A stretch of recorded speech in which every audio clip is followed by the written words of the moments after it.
RSS Bharat का सबसे बड़ा हिंदूवादी संगठन है। आपने उसको ज्वाइन ना कर करके अंतर्राष्ट्रीय हिंदू परिषद को ज्वाइन क्यों किया?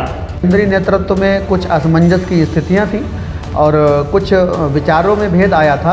आरएसएस में महिलाओं के लिए एंट्री क्यों नहीं दी जाती है? यह है कि इसमें महिलाओं की एंट्री नहीं, वो गलत कह रहे हैं। माता बहनों का तो पूरा का पूरा संगठन है यहाँ पर। लोग आजकल कहते हैं कि मैं सनातनी हिंदू हूँ, तो कोई कहता कि मैं खाली हिंदू हूँ। हिंदू धर्म एक ऐसा धर्म है जिसके किसी नियम को मात्र फॉलो न करने के कारण आपको सनातन से निष्कासित नहीं किया जा सकता। अगर कोई हिंदू है और उसने अगर मुस्लिम धर्म अपना लिया है तो फिर वो लफ्ज़ियात हो गया, जिहादी हो गया, पता नहीं उसे क्या क्या बोलते हैं। अगर कोई मुसलमान आकर के हिंदू धर्म अपना ले तो उसे घर वापसी कहते हैं। ऐसा क्यों? तो घर वापसी ही तो बोलेंगे। 3 पीढ़ी पहले तू रामलाल का नाती था, आज तू सलीम का बेटा हो गया, तो मैं रामलाल का नाती मानूं कि सलीम का बेटा मानूं? ये लफ्ज़ियात आखिर है क्या? इस भारत के अंदर हजारों बहन बेटियां लफ्ज़ियात के नाम पर शिकार की जाती है, उनको मौत के घाट उतार दिया जाता है। हर एक इंसान चाहता है कि उसे आत्मसम्मान से जीने का अधिकार मिले। एक कष्ट है मुझे कि हमारा ही भाई आज हमारे विरोध में खड़ा हो रहा है। तो बीजेपी को और आरएसएस को जो समर्थन करता है वही सनातनी हिंदू है। भाजपा में होना हिंदू होने का सर्टिफिकेट नहीं है। और मैं ये भी कह रहा हूँ कि भाजपा हिंदुओं की ठेकेदार नहीं। कभी आपने देखा कि किसी नेता का बेटा आकर के उसमें जो धर्म के नाम पर ये बवाल होता है उसमें शामिल हुआ हो? ये क्या बवाल काट रखा है? ये कोई धर्मशाला है भारत? ये धर्मशाला नहीं है। जितने भी हिंदूवादी संगठन है उन्होंने सबने गाय को राष्ट्रीय पशु बनाने की बात की थी। सरकार ने गौशाला बना करके अपना पल्ला झाड़ लिया, लेकिन उस पर जवाबदेही तय नहीं की। जो लोग हिंदू राष्ट्र बनाने की बात करते हैं जैसे कि बाबा बागेश्वर, उन पर एक आरोप लगता है कि उनकी जो सिस्टर हैं वो एक मुस्लिम के लिए हैं और वो हिंदू राष्ट्र की बात करते हैं। हाँ जी, हम आपसे सवालों का सिलसिला शुरू करें कि उससे पहले कि आप हमारे दर्शकों को अपना संक्षेप में परिचय दे दीजिए। सभी दर्शकों को सादर जय श्री राम, नमस्कार। मैं अर्पित भामाशाह एडवोकेट अंतर्राष्ट्रीय हिंदू परिषद का प्रांत का मंत्री हूँ। वर्तमान में जिला शाहजहाँपुर और पीलीभीत का संगठन के नाते प्रभारी हूँ और अपना जिला शाहजहाँपुर में वकालत करता हूँ और परशुरामपुरी जलालाबाद का रहने वाला हूँ। अर्पित जी, आपसे मेरा एक सबसे पहला सवाल यही है कि आप एक सच्चे समाज सेवी हैं या फिर राजनीति में आने का ये आप एक नई चाल चल रहे हैं? इसके पीछे का मकसद क्या है? आप लगातार समाज के लोगों के साथ कंधे से कंधा मिला करके जो काम कर रहे हैं, इसके पीछे रहने का कारण क्या है आपका? पहला तो मैं सच्चा क्या हूँ ये तो मुझे नहीं पता, लेकिन राजनीतिक पार्टी और राजनीतिक विचारधारा से मेरा कोई दूर दूर तक संबंध नहीं है। मैं जो भी अपने जीवन में कर पाता हूँ, जो भी मेरी आर्थिक स्थिति है उसके आधार पर उसको अपने खर्च में ला करके सनातन धर्म के प्रचार प्रसार का कार्य करता हूँ। वर्तमान में जो स्थिति हमारे हिंदू समाज की बनी हुई है, उस स्थिति को सुधारने के लिए जितना कुछ कर सकता हूँ तो वो मैं करता हूँ। आप इस हिसाब से मुझे सनातन का विचारक कह सकते हो, बाकी राजनीति और से तो अपना कोई संबंध नहीं है। आप मुझे एक बात बताइए, आरएसएस भारत का सबसे बड़ा हिंदूवादी संगठन है, आपने उसको ज्वाइन ना कर करके अंतर्राष्ट्रीय हिंदू परिषद को ज्वाइन क्यों किया? राष्ट्रीय स्वयंसेवक संघ भारत का ही सबसे बड़ा संगठन नहीं, दुनिया का सबसे बड़ा राष्ट्रवादी संगठन है। मैं राष्ट्रीय स्वयंसेवक संघ से ही मेरी शुरुआत हुई। 2004 का मैं राष्ट्रीय स्वयंसेवक संघ का स्वयंसेवक हूँ। 2008 और 9 में पूरा 1 वर्ष घर परिवार छोड़ करके मैंने राष्ट्रीय स्वयंसेवक संघ में रहते हुए इस समाज को अपना 1 वर्ष का जीवन दिया। 2018 में डॉक्टर प्रवीण भाई तोगड़िया जी के नेतृत्व में अंतर्राष्ट्रीय हिंदू परिषद राष्ट्रीय बजरंग दल नाम के नए संगठन का गठन नई दिल्ली श्री फोर्ट ऑडिटोरियम में हुआ। तो उसमें मैंने अपनी सदस्यता लेकर के वहाँ से कार्य शुरू किया और राष्ट्रीय स्वयंसेवक संघ को छोड़ करके अंतर्राष्ट्रीय हिंदू परिषद में जाने का जो विषय रहा, उस समय केंद्रीय नेतृत्व में कुछ असमंजस की स्थितियां थी और कुछ विचारों में भेद आया था, तो इसलिए एक नया मंच बना। बाकी ऐसा कोई मूलतः कारण नहीं है कि उसको छोड़ के इसमें क्यों आया। छोड़ के कहीं से किसी से नहीं आया। राष्ट्रीय स्वयंसेवक संघ से शुरुआत होकर के राष्ट्रीय स्वयंसेवक संघ ने मुझे विश्व हिंदू परिषद में भेजा। वहाँ से अपने उच्च अधिकारियों के आदेश पर डॉक्टर तोगड़िया जी के साथ में आया हूँ और वर्तमान में उनके नेतृत्व में काम कर रहा हूँ। अच्छा, आरएसएस में आप कितने सालों तक एक्टिव रहे? मैं 2004 का स्वयंसेवक हूँ। सन 2004 में ध्वज प्रणाम करके स्वयंसेवक बन गया था। उसके बाद में 2009 में जलालाबाद की शाहजहाँपुर की तहसील है तिलहर, वहाँ के संघ कार्यालय पर 1 वर्ष अपना पूरा समय दिया था, वहाँ पर रह करके संगठन का काम किया। उसके बाद में मैंने 2013 में विश्व हिंदू परिषद की सदस्यता ले ली थी, राष्ट्रीय स्वयंसेवक संघ का ही जो कि आयाम है। वहाँ पर कार्य मैंने 2017 लास्ट तक, 2018 जून तक किया था। अच्छा, आरएसएस से जुड़ा हुआ मेरा एक सवाल है, क्योंकि आप उसके सदस्य रह चुके हैं जी। आप मुझे एक सवाल का जवाब दीजिए, क्योंकि अक्सर हिंदुस्तान की जो राजनीतिक पार्टियां हैं वो लोग भी सवाल करते हैं और समाज के कुछ लोग भी सवाल करते हैं कि आरएसएस में महिलाओं के लिए एंट्री क्यों नहीं दी जाती है। ऐसा नहीं है, उनको राष्ट्रीय स्वयंसेवक संघ के बारे में जानकारी नहीं है। जैसे राष्ट्रीय स्वयंसेवक संघ जो मंच है उसके लगभग वर्तमान में 80 आयाम हैं। 80 आयामों में से 2-3 आयाम मातृशक्ति माने महिलाओं के लिए बनाए गए हैं। जैसे आपका दुर्गा वाहिनी हो गया, उसमें माताएं बहनें सदस्यता लेकर के धर्म के लिए काम करती हैं। तो ये तो जो लोग कह रहे हैं कि इसमें महिलाओं की एंट्री नहीं, वो गलत कह रहे हैं। माता बहनों का तो पूरा का पूरा संगठन है यहाँ पर, जिसको दुर्गा वाहिनी के नाम पर जो है करते हैं। और कुटुंब प्रबोधन एक आयाम है संघ का, उसमें माताओं बहनों सब अपने अपने वर्ग में जाकर के काम करती हैं। एक सनातन हिंदू, ठीक है, और एक ओनली हिंदू, इसमें फ़र्क क्या है? कुछ लोग आजकल कहते हैं कि मैं सनातनी हिंदू हूँ, तो कोई कहता कि मैं खाली हिंदू हूँ। तो इस पर आप कैसे, क्या राय देंगे आप? क्योंकि कुछ लोग अपने अपने हिसाब से कह रहे हैं मैं तो हिंदू हूँ, कोई कहता सनातनी हिंदू हूँ। सनातन की परिभाषा इतनी व्यापक है कि उस पर तो हमारे इस हिंदू समाज के प्रबुद्ध जन महीनों बोल सकते हैं, लेकिन मुझे इसका उत्तर 2-3 लाइनों में देना है। हिंदू धर्म एक ऐसा धर्म है जिसके किसी नियम को मात्र फॉलो न करने के कारण आपको सनातन से निष्कासित नहीं किया जा सकता। अपने सनातन धर्म के अंदर जो ईश्वर को मानता है वह भी हिंदू है, जो ईश्वर को नहीं मानता वह भी हिंदू है, जो साकार को मानता है वह भी हिंदू है, निराकार को मानता है वह भी हिंदू है, बुद्ध को मानता है वह भी हिंदू है, नहीं मानता है वो भी हिंदू है, जो राम को गालियाँ देता है वो भी हिंदू है, नहीं गाली देता सम्मान करता है वो भी हिंदू है। लेकिन इसमें भेद आता है सनातनी हिंदू और मातृ हिंदू में। आज समाज में बहुत बड़े स्तर पर सुने सुनाए ज्ञान को लेकर के हिंदू समाज का एक बड़ा तबका हिंदू समाज के आराध्यों को ही गाली देना बहुत बड़ा उसमें बुद्धिमत्ता समझता है। और जब उससे पूछते हैं तो आप कौन से धर्म को, बोले मैं ऐसा हूँ वैसा हूँ वैसा हूँ, मैं हिंदू नहीं हूँ। और जब सर्टिफिकेट आता है या आरक्षण का कोई विषय आता है या अन्य कोई विषय ऐसा आता है जिससे मुझे फ़ायदा मिलने वाला है, तब मैं सर्टिफिकेशन में कॉलम भरते टाइम हिंदू बन जाता हूँ। उसके बाद में मैं वामपंथी बन जाता हूँ, मैं लेफ्टिस्ट बन जाता हूँ, या मैं बौद्ध बन जाता हूँ, या मैं कुछ और बन जाता हूँ। तब हम अपने हिंदू धर्म को गाली देने के लिए अन्य पंथों के नाम लेने लगते हैं। तो सनातनी हिंदू और आम हिंदू में यही अंतर है कि आम हिंदू को शायद अभी ये समझ नहीं है कि जो मैं कह रहा हूँ ये कह करके अपने सनातन की ही जड़ें काट रहा हूँ और बुराई करके अपना ही नुकसान कर रहा हूँ। तो ये तो हो गया आम हिंदू। सनातनी हिंदू वह है जो ये मानता है कि राम और कृष्ण हमारे पूर्वज हैं, महाराणा प्रताप, रानी लक्ष्मीबाई, साहू जी महाराज, ये हमारे सब पूर्वज हैं और हमें इनके लिए काम करना चाहिए, सम्मान करना चाहिए। और जो इस विचारधारा को लेकर के चलते हैं वो सनातनी हिंदू है। अच्छा, कुछ लोगों का एक कहना ये रहता है कि जो बीजेपी को और आरएसएस को जो समर्थन करता है वही सनातनी हिंदू है। अगर वो किसी अदर पार्टी का हो या वो बीजेपी को समर्थन नहीं करता है तो फिर वो हिंदू नहीं है, ऐसा उनके ऊपर आरोप लगता है। भाजपा में होना हिंदू होने का सर्टिफिकेट नहीं है और भाजपा हिंदुओं की नेतृत्व करता भी नहीं है। और मैं ये भी कह रहा हूँ कि भाजपा हिंदुओं की ठेकेदार नहीं है। भाजपा ही नहीं, कोई भी पार्टी हिंदू धर्म की ठेकेदार नहीं है।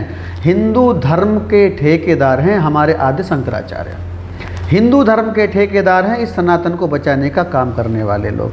जो ये कहते हैं ये आरएसएस का नहीं है, ये हिंदू नहीं है, वो गलत कहते हैं। मैं उनसे निवेदन करूंगा कि आपको ऐसा नहीं कहना चाहिए, सर्टिफिकेट नहीं बांटना चाहिए। दूसरा, हिंदू तो वो भी है जो कांग्रेस में है, हिंदू वह भी है जो सपा में है, हिंदू वह भी है जो बसपा में है, हिंदू वह भी है जो कांग्रेस में है। आप ये नहीं कह सकते कि भाजपा में है तो हिंदू है, ये तथ्य बिल्कुल गलत है। और हमारा तो ध्येय है हिंदू है तो मेरा है, किस पार्टी में है मुझे इससे क्या मतलब है। पार्टी में होना उसका राजनीतिक विचार हो सकता है, लेकिन जब वो कॉलम्स में भरेगा तो हिंदू ही भरेगा ना। जब वो लिख रहा है कि I am Hindu, returning Hindu, practitioner Hindu, practising में हिंदू है, रिटर्निंग में हिंदू है, तो वे हिंदू है। और मैं तो यहाँ भी कहता हूँ जो भाजपा का विरोध करता है वो भी हिंदू है, इसमें क्या दोहराई। अच्छा, हमारा दूसरा सवाल है, धर्म परिवर्तन को लेकर के अक्सर लोग धर्म परिवर्तन के नाम पर काफ़ी ज़्यादा बवाल मचाए रखते हैं, और जो हिंदूवादी संगठन हैं वो भी धर्म परिवर्तन के खिलाफ हैं। वो कहते हैं कि अगर कोई हिंदू है और उसने अगर मुस्लिम धर्म अपना लिया है तो फिर वो लब जिहाद हो गया, जिहादी हो गया, पता नहीं उसे क्या क्या बोलते हैं। अगर कोई मुसलमान आकर के हिंदू धर्म अपना ले तो उसे घर वापसी कहते हैं। ऐसा क्यों? अगर वो मुसलमान बन जाए तो फिर उसे जिहादी कहेंगे, कहीं कुछ कहेंगे। अगर वो घर यानी हिंदू धर्म परिवर्तन कर ले तो उसे घर वापसी बोलते हैं। ऐसा क्यों? आपने कहा धर्मांतरण। इस दुनिया के अंदर जितने भी देश हैं उनमें से सबसे अधिक मुल्क ईसाइयों और मुसलमानों के हैं। मुसलमानों के 55 से 60 देश इस दुनिया के अंदर हैं। ईसाइयों के जो देश हैं वो 100 के आसपास इस दुनिया के अंदर हैं। ईसाई मुल्क जो 100 के आसपास हैं वो सब के सब इस भारत के अंदर फंडिंग करते हैं, और कई फंडिंगें इस सरकार ने, प्रशासन ने पकड़ी हुई हैं। जो इंटरनेशनल फंडिंग इस भारत के अंदर होती है सिर्फ इसलिए कि आदिवासियों के बीच में जाइए, अनुसूचित जनजातियों के बीच में जाइए, अनुसूचित जातियों और पिछड़ा वर्ग के लोगों के पास जाइए, उनको प्रलोभन दीजिए, सेवा के नाम पर, रक्षा के नाम पर, सहायता के नाम पर उनको 2 बोरी चावल बांटिए और उनका धर्मांतरण करवा लीजिए। और धर्मांतरण बड़े स्तर पर वो कर भी रहे हैं। तो आप 2 बोरी चावल दे करके आप धर्मांतरण करवा रहे हो तो ऐसे लोग तो वो गलत काम कर रहे हैं, उन पर कार्रवाई होनी चाहिए। और इस भारत के अंदर ऐसा कानून भी बनना चाहिए जिससे धर्म परिवर्तन पर रोक लग सके। हमने तो किसी को नहीं बनाया ईसाई, हमने तो किसी को नहीं बनाया मुसलमान। आपने जैसा प्रश्न किया था कि कोई अगर मुसलमान से हिंदू बन जाता है या ईसाई से हिंदू बन जाता है तो आप उसको घर वापसी बोलते हो। घर वापसी ही तो बोलेंगे। 3 पीढ़ी पहले तू रामलाल का नाती था, आज तो सलीम का बेटा हो गया, तो मैं रामलाल का नाती मानूं कि सलीम का बेटा मानूं? तो रामलाल का नाती रहेगा ना। तो हिंदू थे आप, इसलिए हम हिंदू कह रहे हैं। और एक हिंदू जो टूट करके किसी में कन्वर्ट हो गया है और दोबारा हमारे घर में, अपने पुराने घर में वापसी की है, तो आप उसको घर वापसी ही कहेंगे ना कि धर्म परिवर्तन। मैं सऊदी अरब के अंदर जा करके मुसलमानों को हिंदू बनाऊं, तब वो धर्म परिवर्तन माना जाएगा। लेकिन भारत के अंदर क्योंकि मूलतः जड़ें सनातन से जुड़ी हैं, इसलिए कोई भी धर्म परिवर्तन, अगर हिंदू धर्म में कोई वापसी करता है तो उसको धर्म परिवर्तन नहीं कहोगे, वो घर वापसी। अच्छा, जितने भी ये धर्म के नाम पर ये लोग ठेकेदार बने बैठे हैं, ठीक है, आप इसे किस नज़रिए से देखते हैं? सबसे पहला ये है, धर्म के ठेकेदार जो बन रहे हैं वो हिंदुओं में नहीं बन रहे। हिंदुओं में जितने भी लोगों को लगते कि हिंदुओं के ठेकेदार, वो हिंदुओं के ठेकेदार नहीं हैं। वो सनातन को प्रमोट करने की बात करते हैं। लेकिन इस देश में ठेकेदारी ज़रूर है, वो है मुसलमानों की। मौलाना के नाम पर, हाफिज के नाम पर, मौलवी के नाम पर ये रोड पर उतर के सरेआम जुलूस के नाम पर आगजनी करते हैं। तब कहीं कहीं जाकर के हिंदू इसका जवाब देता है। और जैसा आपने कहा कि इसका शिकार गरीब का बच्चा होता है, गरीब का बच्चा नहीं होता है साहब, इसमें शिकार होता है हिंदू का बच्चा। बरेली का दंगा हुआ, कितना गरीब शिकार हुआ। और जितना गरीब, मैं ये नहीं कहता गरीब शिकार नहीं होता, लेकिन गरीब भी हिंदू शिकार होता है। बरेली में कोई मुसलमान शिकार नहीं हुआ, हिंदू शिकार हुआ है। तो ये प्रश्न गलत है। हिंदू शिकार होता है, गरीब हिंदू शिकार होता है। और ये जिहाद के नाम पर, आतंकवाद के नाम पर ये मुसलमान मारते हैं। इन पर तो सख्त कानून बन करके कार्रवाई होनी चाहिए, समान नागरिक संहिता आनी चाहिए। क्या बवाल काट रखा है? ये कोई धर्मशाला है भारत? ये धर्मशाला नहीं है। और इसमें जो सुविधाएं मिल रही हैं उन पर अधिकार सभी का होना चाहिए। मुसलमानों का ही क्यों? मदरसे पर अनुदान मिल रहा है, गुरुकुल पर क्यों नहीं मिल रहा? मस्जिदों पर मिल रहा है, मंदिरों पर क्यों नहीं मिल रहा? आपके मौलवी मौलाना को उनको सैलरी मिल रही है, हिंदू पुजारियों को क्यों नहीं मिल रही है? क्या हिंदू दोजम दर्जे का नागरिक बनकर रहेगा भारत के अंदर? नहीं रहेगा, और नहीं रहने देंगे। समानता के साथ रहेंगे और रहना पड़ेगा। इस सरकार को हमारी बात माननी पड़ेगी। हम इसके लिए तत्पर हैं और आजीवन संघर्ष करते रहेंगे। हिंदुओं को भी वही अधिकार चाहिए जो माल झपट करके मुसलमान खा रहा है, हिंदू को भी उतना ही अधिकार चाहिए। अच्छा, जितने भी हिंदूवादी संगठन हैं वो लव जिहाद को सबसे ज़्यादा वो करते हैं कि लव जिहाद के ऊपर बवाल खड़ा करते हैं, लव जिहाद पर सरकार को कटघरे में खड़ा करते हैं। ये लव जिहाद आखिर है क्या? भोली भाली हिंदू लड़की का ब्रेन वॉश करके मजहब में ढालना, उसको शिकार बनाना, नाम छिपा करके उसको प्रेम जाल में फंसाना, फिर भगा ले जाना, और भगाने के बाद में उससे अवैध अनैतिक संबंध बनाना, संतानें पैदा करना, और निकाह के समय पहले कहना हम शादी करेंगे, और पहले तो ये बताते हैं कि मेरा नाम सोनू है कि अर्पित है कि ये अजय है, उसके बाद में ये सलीम कलीम बरीम निकलता है। तो ये बाद में नाम छिपा करके लड़की को प्रेम जाल में फंसाते हैं हिंदुओं की बेटियों को। उसके बाद में निकाह करते हैं और निकाह करने के बाद 4 से 8 बच्चे पैदा करते हैं, इनको गौमांस खिलाते हैं और ऐसी बहला फुसला करके जो लड़कियां लव जिहाद का शिकार की जाती हैं, ऐसी लड़कियों की संख्या 1 वर्ष में 3 लाख बैठती है, इससे ज़्यादा ही बैठती है। ये लव जिहाद हिंदू समाज को ख़त्म करने का एक षड्यंत्र है। मुस्लिम लड़के हाथ में कलावा बांध करके, तिलक लगा करके, मंदिर जा करके भोली भाली हिंदू लड़कियों को प्रेम जाल में फंसा करके उनका शोषण करते हैं, उनको मौत के घाट उतारते हैं। साक्षी का क्या हुआ? कितने विषय हैं इस भारत के अंदर। वो लड़की निकिता तोमर थी, उस बहन के साथ क्या हुआ? क्या कसूर था उसका? उसने कह दिया हम तुमसे प्यार नहीं करते हैं, उस सुअर के पिल्ले ने उसको गोली मार दी। इस भारत के अंदर हजारों बहन बेटियां लव जिहाद के नाम पर शिकार की जाती है, उनको मौत के घाट उतार दिया जाता है। अरे हम तो कहते हैं अगर तुम्हारा वास्तविक प्रेम है, सही में प्रेम करते हो उस बेटी को, तो उसको असली नाम बताओ ना। आपका नाम कोई दूसरा है और आप सोनू नाम बता रहे हो, हाथ में कलावा बांधे हुए हो, उस बहन को फंसाते हो। और मेरे भाई बहुत बड़ा एक एजेंडा चल रहा है लव जिहाद के नाम पर। ये बहन बेटियों को फंसाते हैं, 4 से बच्चे पैदा करते हैं, फिर इन बेटियों को इम्पोर्ट जो है बेचा जाता है विदेशों में। और इसका प्रूफ मैं आपको बता देता हूँ, द केरला स्टोरी और द कश्मीर फाइल्स, ये पहली ऐसी 2 मूवी हैं जिसमें ये लिखा गया है कि इसमें दिखाए गए घटनाक्रम और पात्र वास्तविक हैं, सही हैं और वास्तविक घटनाओं के आधार पर इनका चित्रण किया गया है। द केरला स्टोरी में कितने हजार लड़कियां जो है अब्सेंस पाई गई, उनको मुसलमानों ने कैप्चर करके लव जिहाद का शिकार बनाया और विदेशों में लेके बच्चे पैदा करते हैं, उनके साथ 12-12, 15-15, उनको आतंकवादी बनाते हैं। इस मानसिकता को ही लव जिहाद कहते हैं। इसलिए हम ये कहते हैं कि लव जिहाद पर कानून बनना चाहिए। वास्तव में प्रेम है तो वास्तविक नाम बताओ और उसके परिवार वालों से, लड़की बेटी के परिवार वालों से बात करो, उसको लेके जाओ। आप तो सोनू नाम बता करके भगा करके ले जाते हो, बाद में मौलाना के पास ले जाते हो, उसको मारते हो, पीटते हो, उससे बच्चे पैदा करते हो, ज़बरदस्ती धर्म परिवर्तन करवाते हो, उसका निकाह करते हो, फिर उसको गौमांस खिलाते हो। ऐसे दुष्टों को इस भारत के अंदर पनपने नहीं देंगे। और सरकार से ये मांग लगातार कर रहे हैं कि लव जिहाद पर कानून बनना चाहिए और कानून बनवा करके ही रहेंगे।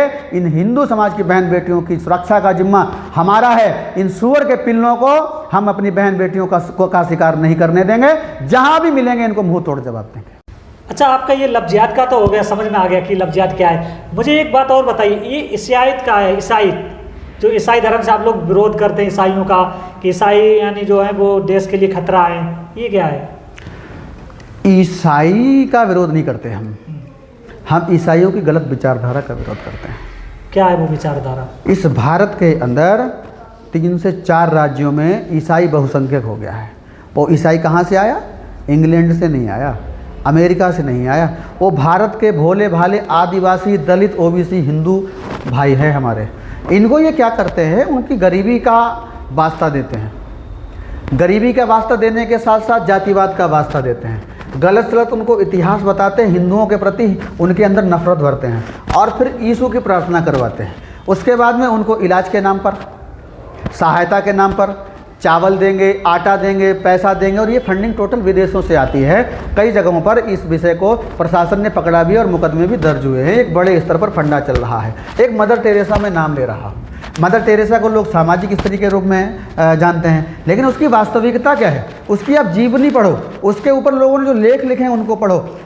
मदर टेरेसा ने इस भारत के अंदर लाखों लोगों का मतांतरण करवाया है। वो अस्पतालों में जाती थी, विदेशों से उसको फंडिंग मिलती थी, वो लोगों की सेवा करती थी और कहती थी कि यीशु का रास्ता सही है और वो अपने खेमे में मिला लेती थी। मेरे भाई, आप किसी की हजारों रुपए दे करके मदद करोगे तो वो आपकी बात मानेगा कि नहीं मानेगा? भोले भाले गरीब दलित हमारे हिंदू भाई, उनको गुमराह करके वो 2-4 हज़ार रुपये दे करके धर्म परिवर्तन हजारों की संख्या में, लाखों की संख्या में मदर टेरेसा ने कराया।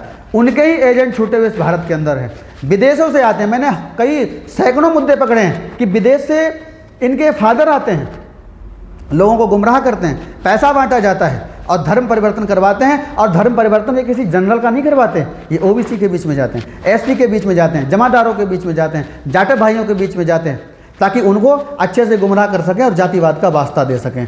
आज 4 से 5 राज्य ईसाइयों के हो गए हैं। जितना खतरा मुसलमानों से है, मुसलमानों से तो सामने का खतरा है। ईसाइयों से पीछे से खतरा, ये पीछे से वार करते हैं। ये कॉन्वेंट स्कूल के नाम पर, मिशनरी स्कूल के नाम पर हमारे बच्चों को स्कूल खोलते हैं, बच्चों को वहाँ पढ़ाते हैं, यीशु की प्रार्थना करवाते हैं, रक्षाबंधन नहीं करने देते, होली दिवाली पर गलत गलत स्पीच देते हैं, बच्चों का ब्रेन वॉश करते हैं, रक्षाबंधन की जगह पर ये फ्रेंडशिप डे की तारीफ करते हैं। अब छोटे छोटे बच्चे हैं, उनको ऐसा बताओगे तो वैसा ही तो समझ में आएगा ना। तो ये बच्चों की जड़ें काट रहे हैं। इसलिए ईसाइयत से भी उतना ही खतरा है जितना कट्टर इस्लामिक जिहाद से इस भारत को खतरा है। अच्छा, हिंदुस्तान के अंदर एक वामपंथी विचारधारा जो ज़्यादा तेज़ी से फैल रही है, आप उस वामपंथी विचारधारा पर क्या राय रखते हैं? वामपंथी विचारधारा भी भारत की जड़ों को काटने का काम करती है। विचारधारा क्या है? ये विचारधारा ये ऐसी है जो मिशनरी विरोध के रूप में काम करती है, मिशनरी विरोधी के रूप में।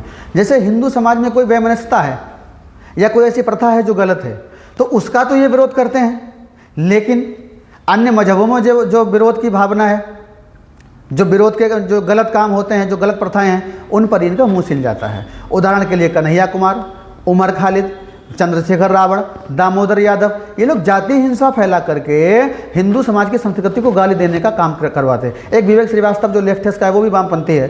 तो ये हिंदू धर्म का तो समर्थन नहीं करते, विरोध करते हैं, लेकिन अन्य धर्मों का ये समर्थन करते हैं। हलाला पे इनसे पूछ दो, इनका मुंह सिल जाता है। मुताह निकाह पर कह दो, इनका मुंह सिल जाता है। मुसलमानों की कट्टरता पे बात कर दो, इनका मुंह सिल जाता है। आतंकवाद के विरोध में बोलने को कह दो, इनका मुंह सिल जाता है। एनआरसी के समर्थन में बोलने को कह दो, इनका मुंह सिल जाता है। सीएए के समर्थन में बोलने को इनकी अम्मा मर जाती है। लेकिन ये क्या करते हैं? हिंदू समाज को ही टारगेट करके विदेशी फंडिंग के प्राप्त करने के बाद हिंदू धर्म को गालियाँ दिलवाते हैं और दूसरे धर्म की चरण चुंबनी करते हैं। ये मस्जिद में जाकर के गोल टुपिया लगा कर सिर झुका लेंगे, इनको कोई आपत्ति नहीं, लेकिन मंदिर में हाथ जोड़ लेंगे, इनकी जो है प्राण निकल जाते हैं। तो ऐसी विचारधारा जो लेफ्टिस्ट है वो वामपंथ है। ये विदेशियों के संस्कारों को अपना मानते हैं और भारत के संस्कारों को अपना नहीं मानते हैं। इनकी जड़ें भी कुरेदने का समय आ गया है और हिंदू समाज जाग रहा है, इनकी जड़ें भी हम कुरेदेंगे। इन लोगों का तो मानना ये कि इनके साथ जातिवाद हिंसा होती है, इसलिए ये लोग मंदिरों में नहीं जाते, वो मंदिरों में नहीं जाते हैं। तो ये क्या किसने रोका मंदिरों में इनको जाने से? वो कहते हैं कि जहाँ पर ये हवन पूजन वगैरह होता है वहाँ पे में बराबर का दर्जा नहीं दिया जाता है। कहाँ बराबर का इनको दर्जा नहीं दिया गया? हर जगह बराबर का दर्जा है। वर्तमान में आप सर्च कीजिए, 3000 दलित पुजारी तो सिर्फ उत्तराखंड के अंदर है। जैसे कि अयोध्या में जो मंदिर का उद्घाटन हुआ था उस टाइम पे दलितों को अंदर नहीं जाने दिया था। किसने कहा? ऐसा क्यों घटना हुई ही नहीं है? कि देश की सरकारों पर ये लोग आरोप लगाते हैं ना कि राष्ट्रपति जो है वो दलित समुदाय से हैं और पूर्व राष्ट्रपति जो रामनाथ कोविंद जी हैं वो भी दलित समुदाय से हैं। लोगों को मंदिर में नहीं जाने दिया, ये क्या सही है? ऐसा कोई विषय नहीं है। वो मंदिर में भी गए हैं और ये विषय द्रौपदी मुर्मू जी के बारे में लोग फैलाते हैं जो वर्तमान की राष्ट्रपति हैं। मैं आपको बताता हूँ, हाँ, हर जगह के एक अलग अलग नियम होते हैं। जैसे हर मंदिर का तो एक ही नियम है, वहाँ सुबह को भी धुलाई पुछाई होती है, शाम को भी होती है। तो कोई दर्शन करने गया है या नहीं गया इससे तो कोई मतलब नहीं है, उनको सफाई करनी है, वो तो अपनी सफाई करेंगे ही। उदाहरण के लिए मैं शाम को मंदिर में दर्शन करने 4 बजे गया और वहाँ का नियम है कि 5 बजे रोजाना वहाँ सफाई होनी है। अब मैं अचानक से 4:30 या 4:45 बजे दर्शन करने पहुँचा और दर्शन करके बाहर निकला और 5 बज गए, वहाँ सफाई का समय हो गया। तो वहाँ के पुजारियों ने, सेवकों ने, जो है सेवादारों ने वहाँ पे धुलाई कर दी। अब मैं ये कहूँ साहब मैं गया था और मैं निकला इसलिए उन्होंने वहाँ पर झाड़ू पोंछा शुरू कर दिया, मेरे साथ जाति हिंसा की है, तो ये गलत है आरोप लगाना। अच्छा, मेरा एक सवाल, सबसे बड़ा सवाल है, देश के पूर्व मुख्यमंत्री अखिलेश यादव जी जिस टाइम पे उन्होंने अपना आवाज छोड़ा था उस टाइम पे उनका आवाज क्यों दिलवाया गया था? इस पर लोग सवाल खड़े करते क्योंकि उनके साथ जातिवाद जैसे हिंसा जैसा उन पर आरोप लगाते हैं। और अखिलेश यादव जी एक बड़ी पार्टी के बड़े नेता हैं और उनका आवास खाली करवाया सरकार ने, उसकी साफ सफाई भी की होगी सरकार ने। तो सरकार ने साफ सफाई किस मकसद से की, क्या उनके साथ हुआ, इसका विषय भी अगर हम जैसे सामाजिक और सामान्य लोग उठाएंगे तो पूर्व मुख्यमंत्री क्या करेगा? ये अखिलेश जी बताए ना क्या हुआ उनका। लेकिन मैं गारंटी के साथ कहता हूँ जाति हिंसा उनके साथ नहीं। अच्छा, इसमें एक सवाल और भी है, जो दलित लोग हैं, ठीक है, दलित समुदाय के लोग, SC ST के हैं, वो लोग ज़्यादातर धर्म परिवर्तन कर रहे हैं। उसका जो मुख्य रीजन है वो जातिवाद है। जो जनरल कास्ट के उच्च जाति के लोग हैं वो उनके साथ भेदभाव करते हैं। हर एक इंसान चाहता है कि उसे आत्मसम्मान से जीने का अधिकार मिले, लेकिन वो आत्मसम्मान उन्हें नहीं मिल पाता है, जिस कारण वो लोग यानी धर्म परिवर्तन अपना करते हैं। तो आप उस धर्म परिवर्तन को रोकने के लिए क्या करेंगे? आप उस जातिवाद से कैसे निपटेंगे और कैसे उन्हें छुआछूत से बचाएंगे? ये ठीक बात है इस समाज में रहने वाला हमारा दलित हिंदू समाज बहुत बड़े स्तर पर टूट रहा है, और उस बड़े स्तर पर टूटने में कहीं ना कहीं हाथ हमारा भी है। वास्तव में ये सही बात है, प्रताड़नाएं तो मिली हैं, कुछ स्तर तक ये विषय बिल्कुल ठीक है, छुआछूत के नाम पर, छोटा बड़ा के नाम पर हमने उनको दूर रखा, हमने माने सामाजिक लोगों ने दूर रखा, और आज वो हमसे विमुख हो रहे हैं। जो सामाजिक लोग हैं कहीं ना कहीं इन्होंने इस समाज का बहुत बड़े स्तर पर नुकसान किया है। अगर ये बराबरी के दर्जे पर बिठा करके रखते, जैसा कि हमारे वेद पुराण कहते हैं, उस आधार पर अगर ये चलते तो हमारा दलित समाज कभी भी हमसे दूर नहीं होता। ये कष्ट है मुझे कि हमारा ही भाई आज हमारे विरोध में खड़ा हो रहा है, हिंदू समाज को गलत सलत कहता है, और जबकि जो थ्योरी है सनातन धर्म की उसमें कहीं पर भी छोटा बड़ा ऊंच नीच और भेदभाव है ही नहीं। कई लोग मनुस्मृति का उलाहना देते हैं, मनुस्मृति मैंने पढ़ी है और उस पर मैं तार्किक बात करने के लिए भी सबके साथ बैठ करके तैयार हूँ।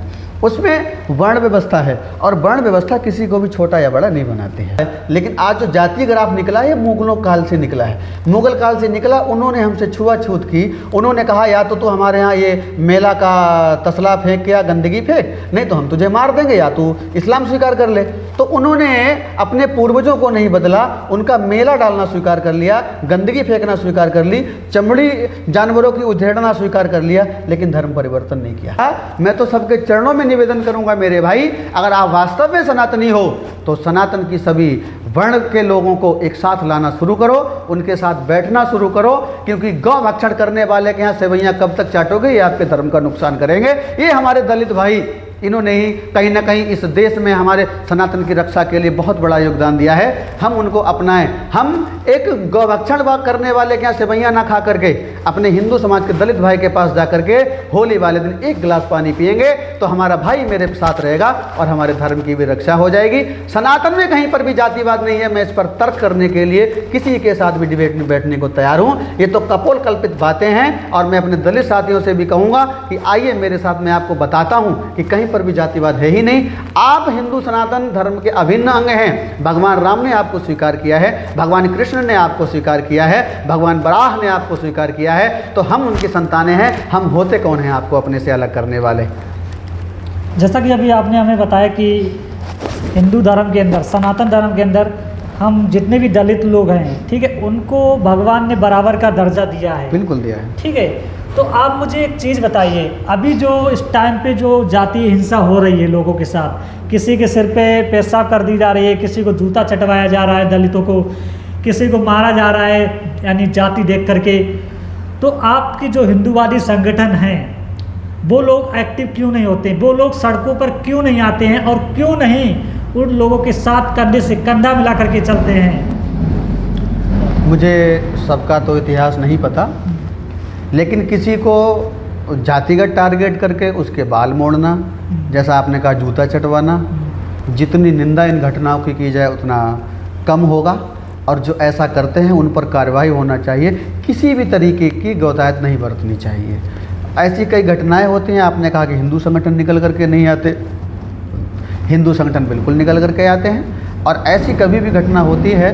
मैंने तो आज तक कोई ऐसी घटना एब्सेंट नहीं की जिसमें कार्रवाई की मांग और न्याय दिलाने की कामना की बात ना कही हो। अभी इटावा वाला जो कांड हुआ था, एक यादव कथावाचक था, उसके सिर पे पेशाब का जो छिड़काव किया गया था, उस टाइम पे कुछ यादवों ने इसका विरोध किया था। उसके विरोध में जो ब्राह्मण समाज था उसने भी विरोध किया था। यानी ऐसी स्थिति में कोई भी हिंदूवादी संगठन बाहर निकल के नहीं आया, और ना ही उसने इस बात का विरोध किया कि दलित को भी, यानी एक ओबीसी हो या दलित हो, उसको भी अधिकार है कि पूजा पाठ करने का। बिल्कुल अधिकार है। इसमें देखो बंधुवर, दो पक्ष हैं।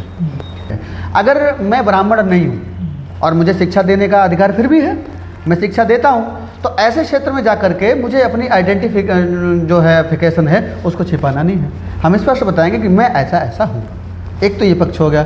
दूसरा ये पक्ष हो गया कि कोई मुझसे ये कहता है नहीं नहीं नहीं तुम ये नहीं हो तो मुझे शिक्षा नहीं दे सकते, तो वो ये गलत कर रहे हैं। उन पर इस पर कार्रवाई होनी चाहिए अगर ऐसी कोई शर्मनाक घटना करते हैं। लेकिन हमें ये भी ध्यान रखना है कि हम अपनी आइडेंटिफिकेशन जो है उसको क्यों छिपाना। आइडेंटिफाइड रहिए, हम जो हैं वो रहें। हम सबका सम्मान करते हैं और करेंगे, दूसरे भी उनका सम्मान करेंगे। देखो यही तो जातीय हिंसा के कारण बन जाते हैं। जैसे इटावा वाली एटा की आप घटना बता रहे हो, इस इटावा वाली में क्या हुआ, सभी के सभी जातीय समीकरण बन गए। बोले यादव हैं तो हम कथावाचक के साथ हो जाएंगे, ब्राह्मण हैं तो ब्राह्मणों के साथ हो जाएंगे। सबको ये कहना चाहिए था कि घटना गलत है तो गहनता से जांच हो और जांच होकर के दोषियों पर कार्रवाई हो। भाई दोषी किसी का व्यक्तिगत व्यक्ति तो हो ही नहीं सकता। भाई अगर मेरी जाति का और उसने गलती की है तो हम उसका समर्थन कर रहे हैं। यही समाज में वैमनस्यता फैलाने का काम करते हैं। ये गुण नहीं अवगुण है, ये खत्म होने चाहिए। तो अच्छा, इस जाति हिंसा से कैसे बचा जा सकता है? इसके लिए क्या करेंगे? क्या जातिवाद को ख़त्म करेंगे?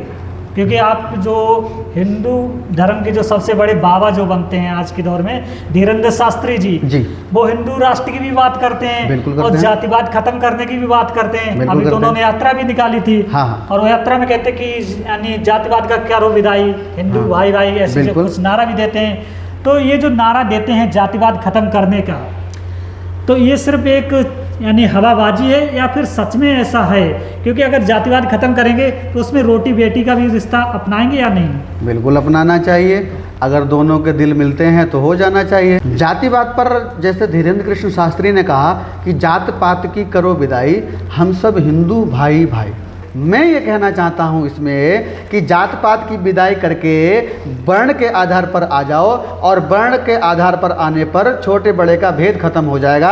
जो शिक्षा देने का काम करेगा उसको हम ब्राह्मण कहेंगे, जो सुरक्षा करने का काम करेगा और जो सैनिक बनेगा उसको हम क्षत्रिय कहेंगे, जो भरण पोषण का काम करेगा उसको हम वैश्य कहेंगे, और जो पूरे समाज की सेवा करने का काम करेगा उसको हम शूद्र कहेंगे। अब लोग कहते हैं भाई सेवा हम क्यों करें? तो भाई मत करो सेवा, आप सुरक्षा कर लो। सुरक्षा नहीं करनी, आप शिक्षा दे लो, आपको जो इच्छा है वो करिए। क्या आप मंदिर में सेवा नहीं करते, गुरुद्वारे में सेवा नहीं करते, बौद्ध मंदिर में सेवा नहीं करते, या जैन मठ में सेवा नहीं करते? सेवा करते हो ना। तो सेवा की भावना किसी को दास नहीं बनाती। सेवा की भावना सबके जिसके अंदर आ जाए वो बड़ा होता है, और सेवा करना सबके बस की बात नहीं है। हम जो आइडेंटिफिकेशन करते हैं, जो परिभाषित करते हैं, एक्सप्लेन निकालते हैं, थोड़ा सा वो गलत कर देते हैं। अच्छा, जैसे कि हम लोग हिंदू राष्ट्र के लिए यानी बढ़ चढ़ करके हिस्सा ले रहे हैं, ठीक है, जितने भी संगठन हैं देश के अंदर वो भी बढ़ चढ़ करके हिस्सा ले रहे हैं। तो हिंदू राष्ट्र बनाने से पहले क्यों ना इस देश के अंदर से जातिवाद को ही खत्म कर दिया जाए, जड़ से जाति को ही मिटा दिया जाए?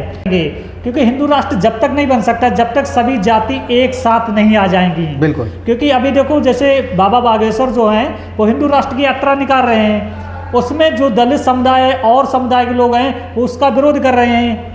इसीलिए विरोध कर रहे हैं ना, क्योंकि जो जातियों में बैठे हैं। हिंदू राष्ट्र जब ही बन सकता है जब पहले जाति को खत्म किया जाएगा। क्या आप जातिवाद को खत्म करने के लिए कोई रणनीति तैयार करेंगे, कोई यात्रा निकालेंगे? क्या सरकार के ऊपर दबाव बनाएंगे जाति खत्म करें? क्योंकि सरकार ने जाति जनगणना का भी ऐलान कर दिया है, इससे और भी ज़्यादा जातिवाद बढ़ेगा। ये चीज़ ध्यान रहे। तो आप मुझे इसका जवाब दीजिए। आप एक वकील साहब भी हैं, ठीक है, और एक जिम्मेदार पद पर भी हैं। क्या आप जातिवाद खत्म करने के लिए सरकार पर दबाव बनाएंगे? क्या कोई यात्रा निकालेंगे? क्या आपके संगठन इस बात के लिए तैयार होंगे? पहला, जातिवाद सरकार खत्म नहीं कर सकती। दूसरा, यात्रा निकालने मात्र से जातिवाद खत्म नहीं हो जाएगा। तीसरा, आपने कहा कि दलित और ओबीसी हिंदू राष्ट्र की मांग का विरोध कर रहा है। वो इसलिए कर रहा है कि एक नाम अभी मैंने आपको बताया भी है कि दामोदर यादव। ऐसे हजारों नेता हैं जो जातियों के नाम पर हिंसा भड़काते हैं समाज में जाकर के। ये तो पढ़े लिखे लोग हैं ना अपने समाज के, धुरंधर लोग हैं ना अपने समाज के, सम्मानित लोग हैं ना अपने समाज के। ये अपने समाज के पास जाएं, उनको समानता की बात बताएं। इसमें तो राजनेताओं को तो बहुत ज़्यादा फायदा होता है ना, जाति के नाम पर चुनाव लड़ते हैं, चुनाव जीतते हैं, राजनीति करते हैं जाति के नाम पर। आपको मस्करी की बात बताऊं? हाँ। भारत छोड़ करके दुनिया के किसी देश में चले जाइए, जो राष्ट्रपति तक का चुनाव लड़ता है ना, उसके साथ 20 लोग चलने वाले नहीं होते हैं, क्योंकि वो जातिवादी नहीं है, वो विकास की बात करते हैं। हमारे भारत के अंदर वार्ड मेंबरी का चुनाव लड़ने वाले के पीछे भी 50 चमचे चलते हैं।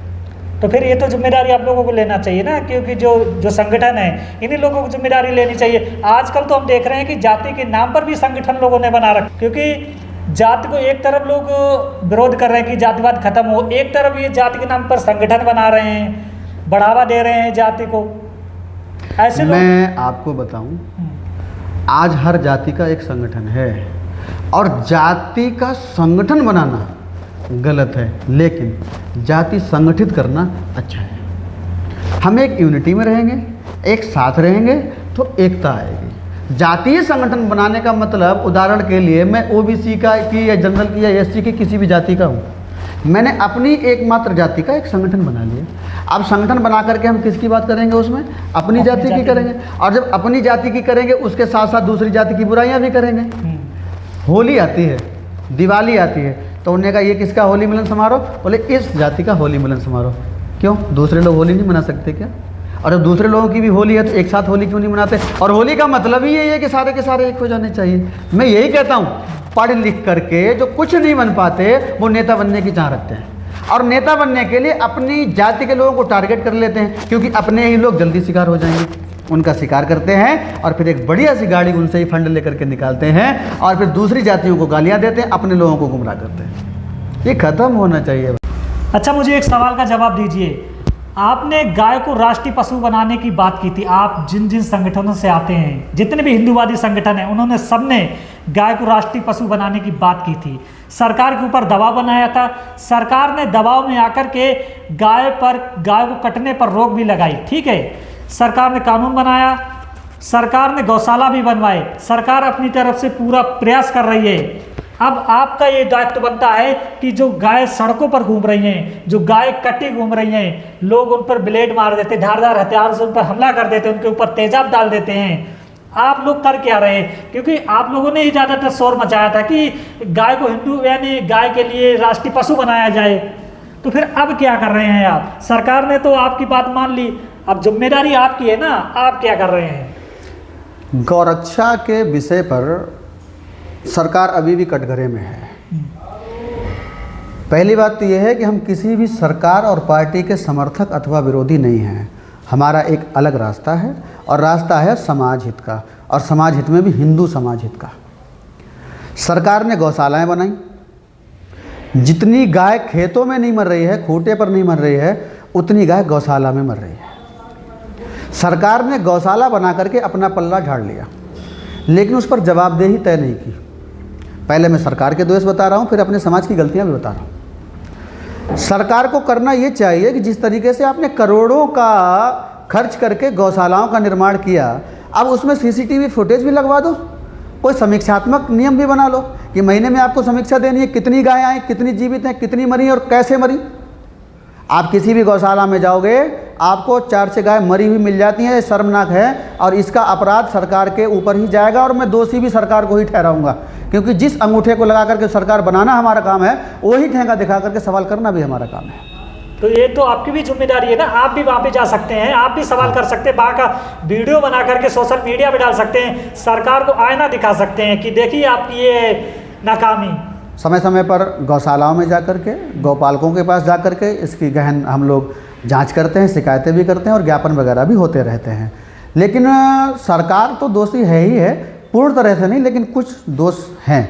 दोष ऐसे हैं कि आपने गौशाला बना दी, गौशाला बनाने के बाद में कोई भी समीक्षात्मक बात आप करते नहीं हो। जब तक जवाबदेही आप नहीं करोगे जो गौशाला चला रहे हैं उनसे, तब तक आप गौशालाओं को ठीक तरीके से नहीं संचालन कर पाओगे, और उसमें गाय मरती ही रहेगी। जैसा कि आप सरकार को कटघरे में खड़ा कर रहे हैं गौ हत्या के ऊपर, तो उन लोगों को क्यों नहीं आप कटघरे में खड़ा करते जो गौशालाओं का संचालन करते हैं? जब उनकी औकात नहीं है गौशाला का संचालन करने की, तो फिर क्यों नहीं आप दूसरे को सौंप देते हैं ये चीज़? हम किसी पर निराधार आरोप नहीं लगाते। आरोप लगाते हैं तो तथ्यों के आधार पर लगाते हैं। जो अधिकारी है ना प्रशासनिक, ये नक्कारा है, ये इसमें पैसा खाते हैं। गाय की जो गौशाला खोले हुए हैं वो पैसा खाते हैं, शायद प्रधान जी को भी हिस्सा जाता है। भूसा सस्ता वाला लाते हैं, दाना नहीं खिलाते हैं, और गाय वहाँ पर मरती है, उनका ट्रीटमेंट नहीं होता। डॉक्टर सरकारी समय से गौशाला में नहीं पहुँचता, तो ये प्रशासन का है। और समय समय पर हम लोग इसका विरोध ज्ञापन वगैरह भी करते हैं, जहाँ पर भी तकलीफ देखते हैं वहाँ की हम मांग उठाते हैं। जितने भी हिंदूवादी संगठन हैं उनके हर एक गांव में सदस्य हैं, आप उन सदस्यों को जिम्मेदारी क्यों नहीं देते कि जाओ एक एक दिन सब लोग देख करके आओ कि गौशालाओं में क्या व्यवस्था चल रही है, क्या व्यवस्था नहीं? आप अपने संगठन के सदस्यों को क्यों नहीं बोल देते? ये हम ऐसा करते हैं, और जितना हमारा क्षेत्र है, जहाँ जहाँ मैं जाता हूँ, तो मेरे स्पीचेस में ये विषय रहता है कि देखो गाय की रक्षा करनी है तो गाय को अपने खूंटे पर बांधना होगा, गौशालाओं में भेजकर और सरकार को दोष देकर के ही रक्षा नहीं हो सकती। जिम्मेदारी हमारी भी है, और ईश्वर की कृपा से हमारे कार्यकर्ता बात भी मानते हैं। अधिकतर लोगों को याद देखा है, जहाँ भी हम जाते हैं तो ज़रूर उनसे निवेदन करते हैं कि भाई एक सेवा के नाम पर आप गाय पालिए तो गाय की रक्षा हो जाएगी। ऐसा हम करते हैं, निरंतर करते हैं। ठीक है, देखते हैं ये जो रोडों पे गौ से यानी गाय घूमती हैं, अब इससे कितनी जल्दी निपटवाते हैं, क्योंकि ये सबसे बड़ी समस्या और उसको निपटाने का काम आप लोगों को ही है, क्योंकि आप ही लोगों ने नहीं, निपटाने का काम सरकार का है, हमारा काम जागरण करने का है ना, उसका वो अलग है। आप लोग जागरूक करेंगे तभी सरकार तक पहुंचेगा। हाँ, ये हमारी जिम्मेदारी है, उस जिम्मेदारी का हम निर्वहन करने का पूरा प्रयास करते हैं। ये तो नहीं कहूँगा कि खूब करते हैं, लेकिन निरंतर हम प्रयासरत हैं हमारी गाय की रक्षा होने। अच्छा, कुछ ऐसे गौ भक्त हैं जो खुद को गौरक्षक कहते हैं, लेकिन जब उनकी जांच पड़ताल की जाती है तो वो गौ तस्करी में शामिल पाए जाते हैं। और कुछ लोग ऐसे हैं जो मुसलमानों को बदनाम करने के लिए मुसलमान बन करके, मुसलमानी नाम रख करके गौ हत्या करते हैं, और जब उसकी जांच पड़ताल की जाती है तो फिर वो हिंदू निकलते हैं। ऐसे लोगों के बारे में आप क्या विचार रखते हैं? ऐसे लोगों की संख्या बढ़ी है। वास्तव में गाय की रक्षा करनी चाहिए, गाय की सुरक्षा करनी चाहिए, कटने के लिए कहीं जा रही है तो पकड़ना भी चाहिए। मैं ऐसे लोगों का पुरजोर समर्थन करता हूँ, लेकिन अपने इस क्षेत्र में भी कई विषय ऐसे निकल करके आया कि वो हैं तो हिंदूवादी संगठन के, लेकिन कई बार पुलिस ने उनको गौकशी करते हुए पकड़ लिया। तो ऐसे लोग होते कौन हैं? ये चोला तो हिंदुत्व का पहने हैं और 24 घंटे घूमते रहेंगे, मारे मारे घूमते रहेंगे, समाज दिखाएंगे मैं हिंदू समाज की 24 घंटे रक्षा कर रहा हूँ, मैं गाय की रक्षा कर रहा हूँ। तो ऐसे में फिर इन लोगों पर प्रश्न लग जाते हैं और ऐसे गलत लोग कई बार पकड़े भी गए हैं। और ऐसे लोगों को भी मैं निवेदन करूँगा हाथ जोड़ करके, भैया ये 24 घंटे हिंदू समाज की सेवा करते हुए कहना बंद करो, एक अच्छा सा छोटा मोटा व्यापार डालो, कुछ पैसे कमाओ, अपने परिवार का भरण पोषण करो, अपना जीवन शैली अच्छे से चलाओ, और जो समय मिले उस बचे हुए समय में गाय की रक्षा करो, बहन बेटियों की रक्षा करो, हिंदू समाज की मठ मंदिरों और साधु संतों की रक्षा करो। ये ढपोल शंख बजाना बंद करो कि हम 24 घंटे हिंदू समाज की रक्षा करते हैं। अगर आप 24 घंटे हिंदू समाज की रक्षा करते हो तो ईश्वर ने 25वां घंटा तो बनाया नहीं जिसमें आप इनकम के स्रोत बना लेते हो। तो इनकम के स्रोत बनाओ और जिन भी गंदे कामों में आप जा रहे हो उनको बंद करो, क्योंकि आप दलाली करते हो और जो अच्छा काम करने वाले लोग हैं उन पर निशाना लगता है। इसमें मैं किसी को टारगेट वाला विषय मेरा नहीं है, लेकिन ये बड़ा विषय है। जो 24 घंटे सेवा ही सेवा करेगा तो जो खर्च उसमें होगा वो खर्च कहाँ से आएगा?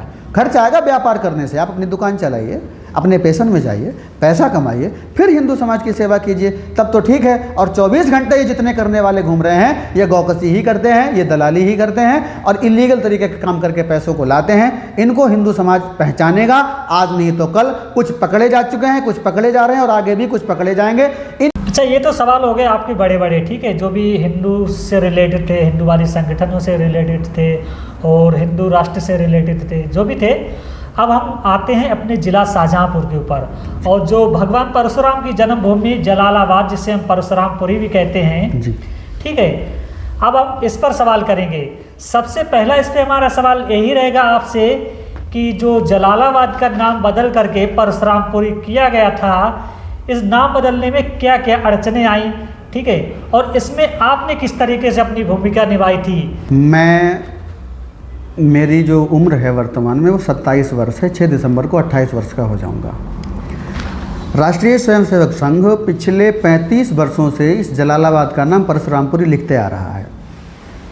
मुगलों के समय में जलालुद्दीन नाम का एक खजांची कह लो या नवाब कह लो, यहाँ की विरासत को संभालता था मुगलों के काल में, उसके नाम पर इसका नाम जलालाबाद कर दिया। अब चूँकि ये जन्मस्थली भगवान परशुराम जी की है तो भाई इसका नाम परशुरामपुरी होना चाहिए। 2004 में मैंने ध्वज प्रणाम करके स्वयंसेवक संघ में बना तो मैंने देखा कि ये परशुरामपुरी लिखते हैं। अच्छा, मैं तार्किक बालक बचपन से रहा तो मैंने ये प्रश्न भी अपने पदाधिकारियों से किया तो उन्होंने बताया कि ये परशुराम जी की जन्मस्थली, इसका नाम इसलिए परशुरामपुरी लिखते हैं। उसके बाद में भी 8-10 साल पहले एक बहुत ही अच्छे सम्मानित मेरे बड़े भाई हैं परशुरामपुरी के असित पाठक जी। असित पाठक जी ने काफ़ी लंबा आंदोलन चलाया, यात्राएं निकाली, सरकार से मांग की, लीडर्स से मिले, सत्ता पक्ष के लोगों से मिले, विपक्ष से मिले, लेकिन एन केन प्रकार है वो मांग पूरी नहीं हो पाई। पिछले 2024 में यह विषय मेरे ध्यान में आया, मुझे कचोटा, तो मैंने कहा क्यों ना अपनी नगरी के लिए मैं कुछ करूं। तो राष्ट्रीय बजरंग दल ने पूरे नगर के संभ्रांत लोगों को बुला करके एक बड़ी संख्या में सार्वजनिक बैठक की। सार्वजनिक बैठक में ये विषय रखा और ये विषय रख करके सभी की सहमति ली, सभी ने स्वीकृति दी, यहाँ परशुरामपुरी होना चाहिए। तो मैं वर्ष में एक यात्रा निकालता हूँ, उसमें 3-4-5 हज़ार की संख्या रहती है। तो मैंने कहा कि यात्रा के दौरान इसकी शुरुआत करूँगा। तो उस यात्रा वाले दिन 2024 2 अगस्त को मैंने पहला ज्ञापन परशुरामपुरी जलालाबाद के मैन चौराहे पर 3 से 3,500 की संख्या में एसडीएम साहब जलालाबाद परशुरामपुरी को मैन चौराहा पर दिया था। फिर हर महीने की 5 तारीख को वो हमारा लगातार ज्ञापन चलता रहा। उसमें फिर समाज के संभ्रांत लोगों का समर्थन मिला। मैं उसमें से कुछ नाम लेना भी चाहूँगा। जैसे वर्तमान में मंत्री अपने जितिन प्रसाद जी हैं, उनके बड़े ही खास हैं, हमारे बड़े भाई हैं, पारिवारिक संबंध हैं, श्री भूपेंद्र सिंह भन्नू जी हैं, अपने मनमोहन गोपाल द्विवेदी जी हैं। उसके बाद में और भी कई नेता हैं, अपने मनेंद्र गुप्ता जी पूर्व चेयरमैन हैं। ऐसे सभी संभ्रांत लोगों ने, कुछ नाम मैं भूल भी रहा हूँ, क्षमा के साथ उनको मैं कहना चाहता हूँ कि आपके नाम भूल गया। इन सब ने राजनीतिक पैरवी भी करना शुरू की। जब उन्होंने राजनीतिक पैरवी की, आदरणीय जितिन प्रसाद मंत्री जी ने इस पत्र को ऊपर तक पहुंचाया, क्योंकि हम तो सामाजिक हैं, आवाज़ उठा सकते हैं, पूर्ति तो सत्ता पक्ष करेगा। उन्होंने जो पहुंचाया तो वो केंद्र से माननीय अमित शाह जी ने उसको मान्य करके मोहर लगा दी और ये परशुरामपुरी का बीड़ा हमारा पूरा हुआ और ये मांग पूरी हो गई। अब क्योंकि केंद्र सरकार ने भी सहमति दे दी है, तो आने वाले 1, 2, 3, 4 महीने में रिटर्न रूप में हर एक बोर्ड पर हर जगह आपको परशुरामपुरी नाम दिखाई देगा। इसके लिए मैं सभी सामाजिक संगठनों को, अपने प्रशासन को, वर्तमान सरकार को, समाज सेवियों को हाथ जोड़ करके बहुत बहुत बधाई दूंगा। आप ऐसे ही साथ देते रहिए। इतना बड़ा विषय हमने और आपने मिलकर के पूरा किया, आगे भी ऐसे विषयों को पूरा करते रहेंगे। इस परशुराम जी की जो नगरी है परशुरामपुरी, इसको भव्यता का रूप दिलाएंगे। अच्छा, नाम तो चेंज हो गया है, अब वो चेंज करना है उसकी दशा और दिशा को, क्योंकि वहाँ पर अभी हमने देखा था जब परशुरामपुरी का नाम चेंज किया गया था और अभी गंगा एक्सप्रेसवे में जो हवाई पट्टी बनाई गई थी, उस दौरान जो मीडिया में खबरें चल रही थी, तो जलालाबाद के अंदर कोई भी ऐसा एक भी चिन्ह नहीं था जिसे दर्शाया जा सके। इसलिए जलालाबाद को जो परशुरामपुरी हो चुका है, उसको एक नई धार देने के लिए, उसे नई विकास की रफ्तार देने के लिए आप लोग क्या करेंगे? कैसे उसे विकास की रफ्तार? ये जो चिन्ह बताया आपने, कौन सा चिन्ह, कैसा चिन्ह? कोई भी चिन्ह ऐसा नहीं था जिसे हम दर्शा सकते थे, क्योंकि वहाँ पर जो आ रहा था चिन्ह, वो जिला शाहजहाँपुर का जो जैसे रेलवे स्टेशन पर नाम लिख करके आता है या किसी मुख्यालय पर नाम लिख करके आ रहा था, माने परशुरामपुरी। हाँ, ठीक है, इस तरीके से। पुरातत्व विभाग की जब खुदाई की गई, उन लोगों ने जांच पड़ताल की, तो कई चिन्ह मिले। मैं आपको 4-6 स्थान भी बताता हूँ। वर्तमान में जो परशुराम जी का मंदिर है, परशुराम जी के मंदिर के जस्ट सामने एक तालाब है, रामताल करके। उस रामताल में बहुत पुराना फरसा निकला जो परशुराम जी का, उसकी कार्बन डेटिंग की गई तो कई हजार वर्ष पुराना निकला। उसके बाद में वो हम इतिहास से नहीं पूछ रहे, हम ये पूछ रहे जैसे कि लिखा हुआ बोर्ड पर जो लिखा होता है, जैसे कि हम रेलवे स्टेशन पे जाते हैं तो वहाँ पे लोग अपने ज़िला को जो अगर दर्शाते हैं तो रेलवे स्टेशन पर जो बोर्ड लगा होता है नाम का ज़िले का, उसे दर्शाते हैं। या फिर जिला मुख्यालय का जो नाम लिखा होता है, जिला अधिकारी का कार्यालय हो गया या किसी कुछ भी हो गया, उसे हम दर्शाते हैं। इस तरीके से जलालाबाद के अंदर कोई भी ऐसा चिन्ह नहीं था, कोई भी ऐसा बोर्ड नहीं था जिसे हम लोग दर्शा सकते थे मीडिया पर।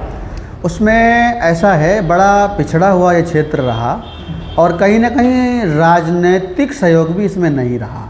तो ना तो हमारे यहाँ रेलवे है, ना हमारे यहाँ कोई बड़ी सुविधा है, ना कोई क्रीड़ा का केंद्र है, ना कोई भव्यता के साथ कोई पुनरुद्धार मंदिर का हुआ है। लेकिन अभी 2-3 साल पहले सरकार ने इसको पर्यटन स्थल जलालाबाद को घोषित किया है।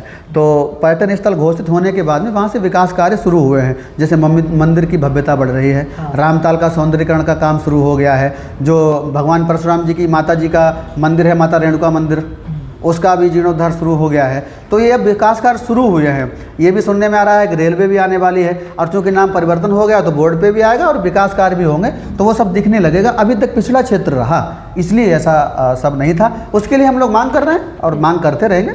यही हमारा सवाल था, क्योंकि बहुत सारी दिक्कतों का सामना करना पड़ा लोगों को, जो मीडिया के लोग थे, क्योंकि उन्हें कोई ऐसा चिन्ह नहीं मिल रहा था जिससे वो दर्शा सकें।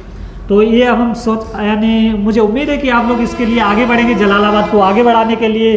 ये क्षेत्र बहुत अभागा रहा, लेकिन भगवान परशुराम जी की इस नगरी पर अब अपनी नगरी पर कृपा हुई है। तो जब ईश्वर कृपा कर लें, जिस पर कृपा राम करें वो पत्थर भी तिर जाते हैं, सारा कुछ हो जाएगा। अब कोई समस्या की बात नहीं। अच्छा, एक सवाल मुझे और भी बताइए, 2022 में जब विधानसभा चुनाव चल रहा था, उस वक्त माननीय योगी आदित्यनाथ जी जब जलालाबाद में आए थे, उस टाइम पे उन्होंने करोड़ों रुपए की सौगात दी थी जलालाबाद को पर्यटन स्थल घोषित करने के लिए, ठीक है, वहाँ का विकास हो सके। उसके साथ ही साथ एक हमारा नज़दीकी जो मंदिर पड़ता है, पटना देवकली मंदिर, इसके लिए भी करोड़ों रुपए की सौगात दी गई थी। लेकिन जलालाबाद की तो दशा यानी सुधरने लगी है, वो पटना देवकली मंदिर का कब होगा, उसके लिए आप लोग क्या करेंगे? शुरुआती बातचीत से हर चीज़ की शुरुआत होती है, और कितना पैसा आया, कितना कहाँ लगा, इसका लेखा जोखा और ब्यौरा ये तो सरकार के प्रतिनिधिगण देंगे। लेकिन सामाजिक होने के नाते मैं ये ज़रूर कहूँगा, वास्तव में पैसा आया था, विकास कार्य शुरू हुआ, पटना देवकली में शायद नहीं हो पाया है, ये पत्र के माध्यम से हम उनको सूचित करेंगे, याद दिलाएंगे, और आगे जैसा मार्ग होगा वैसा उसको प्रशस्त करेंगे। क्योंकि पटना देवकली मंदिर जो है वो पूरे जिला शाहजहाँपुर क्या, बदायूं हो गया, इधर कई सारे जिला हो गए, ठीक है, यहाँ तक कि दिल्ली तक के लोग भी वहाँ पे आते हैं। हाँ, वो दैत्य गुरु शुक्राचार्य जी की जो है तपोस्थली है, हाँ। बड़ा माना हुआ स्थल है, लेकिन इस विषय पर भी हम लोग कार्यरत हैं और ज़रूर विशेष रूप से सरकार को हम सूचित करेंगे। इसमें हमने एक बार एक ये भी वीडियो बनाकर के लोगों को बताया था कि वहाँ पर ना तो कोई शौचालय की व्यवस्था, साफ सफाई की कोई व्यवस्था नहीं, वहाँ पे पानी की भी अव्यवस्था है, ठीक है, लोग बाहर से आते, इतनी दूर दूर से आते, वहाँ पे रहने के लिए धर्मशालाओं की सही से व्यवस्था नहीं, लेटने बैठने की। और अभी जो हमारे विधायक जी हैं, इन्होंने कहा था कि हमने 2 करोड़ रुपए खर्च कर दिए वहाँ पे, तो अगर 2 करोड़ रुपए वहाँ पे अगर उन्होंने खर्च किए थे तो फिर वहाँ पे दिख क्यों नहीं रहा था? इन प्रश्नों पे क्या है कि ये राजनीतिक व्यक्तियों से संबंधित प्रश्न है, तो हम चूँकि धार्मिक और सामाजिक हैं, तो राजनीतिक व्यक्ति पर किसी पर भी कोई टिप्पणी हम कभी करते नहीं हैं, लेकिन इतना कहेंगे कि वहाँ पर विकास कार्य नहीं हुआ, वो विकास कार्य हो इसके लिए हम तत्पर हैं, और बाकायदा लिखित में उनको हम एक पत्र देकर के सूचित करेंगे, और व्यक्तिगत मिलकर के भी सूचित करेंगे, ये मैं आश्वस्त करता हूँ। ठीक है, आने वाले जो आगामी जो सावन का महीना आने वाला है अगले वर्ष, तो उसमें देखेंगे कि अगर आप लोग कितना एक्टिव होते हैं उसे सुधारने के लिए, जो वहाँ पे अव्यवस्था फैली रहती है उसको सुधारने के लिए कितना एक्टिव होते हैं। ईश्वर ने चाहा तो सावन तक आपको बदलाव दिखेगा। ओके।